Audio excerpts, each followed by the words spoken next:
अस्सलाम वालेकुम dear viewers, असांजे चैनल ते खुशामदीद। अॼु जी हिन वीडियो में असां ॻाल्हि कंदासीं ministry of defence government of Pakistan में जेके न्यू जॉब अपॉर्चुनिटीज़ आयूं आहिनि उन्हनि जे बारे में।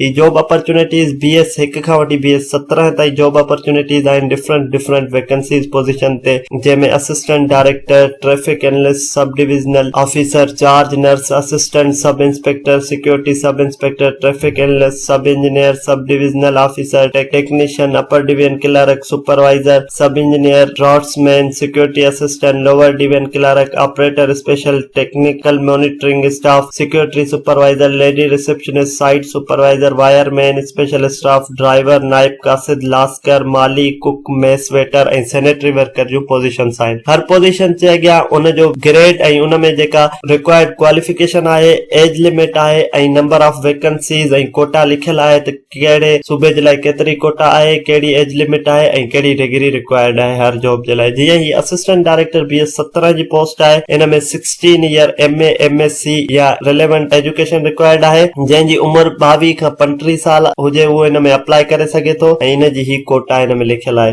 ईअं ट्रैफिक एनालिस्ट जे लाइ ग्रेजुएशन 14 ईयर या equivalent degree in first division, इन में 20 खां 33 साल वारो अप्लाई करे सघे थो। ईअं सब डिविजनल ऑफिसर जे लाइ BTech honours in civil technology with 5 year practical experience in relevant field after DAE civil, इन जी उम्र जेका आहे 20 खां 33 साल आहे। ईअं सभिनी पोजीशंस जे अॻियां उन्हनि जी क्वालिफिकेशन वग़ैरह रिक्वायर्ड आहे। हाणे ॾिसूं था त इन में अप्लाई कीअं कजे। इन में अप्लाई करण जे लाइ तव्हां ऑनलाइन रिक्रूटमेंट सिस्टम आहे मिनिस्ट्री ऑफ डिफेंस वारनि जो, उते वञी तव्हां अप्लाई कंदा, जंहिंजी लास्ट डेट 5 सितंबर आहे। मैक्सिमम एज लिमिट जेका लिखियल आहे उहा ऐं उन सां गॾोगॾु एज रिलैक्सेशन आहे डिफरेंट प्रोविंसेस जे लाइ according to policy. Closing date जेका आहे 5 सितंबर आहे 2022 मंडे, ऐं ऑनलाइन एप्लीकेशन फॉर्म फिल थींदो जेको www.recruitments.com.pk ते वञी फॉर्म फिल कबो। हाणे ऑनलाइन अप्लाई करण जे लाइ www.recruitments.com.pk ते वञी असां अप्लाई कंदासीं। जीअं असां इन ते क्लिक कयो त असां वेबसाइट ते अची वियासीं recruitment.com.pk।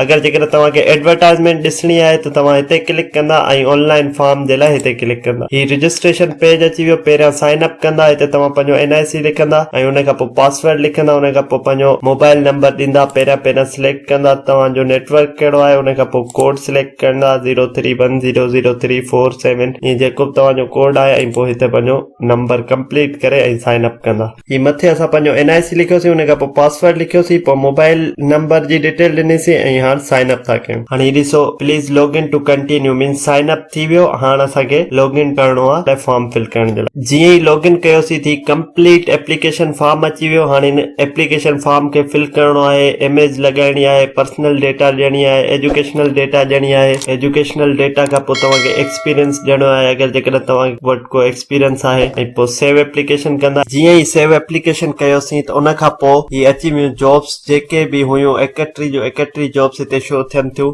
हिननि में जंहिंमें बि तव्हां अप्लाई करणु चाहियो त अप्लाई करे सघो था। फॉर एग्जांपल ही सब इंस्पेक्टर आहे BS 14, असां हिन ते अप्लाई ऑन दिस पोस्ट ते क्लिक कंदासीं। हाणे ॾिसो ही अची वियो मथां U have applied successfully on this post. हिते ही असांखे हेठि शो करे थो U have applied, click here two download deposit slip. हाणे हितां असां पंहिंजी डिपॉजिट स्लिप डाउनलोड कंदासीं। हाणे ही रिसिप्ट अची वई, इन में हेठि तव्हांजी डिटेल हूंदी। हाणे ही इनवॉइस नंबर आहे जंहिं ते तव्हांखे पंहिंजो चालान पे करणो आहे। मज़ीद अहिड़ियुनि इंफॉर्मेटिव वीडियोस जे लाइ असांजे चैनल खे लाइक कयो, सब्सक्राइब कयो त जीअं अहिड़ियूं इंफॉर्मेटिव वीडियोस अव्हां ताईं पहुचंदियूं रहनि। अल्लाह हाफ़िज़।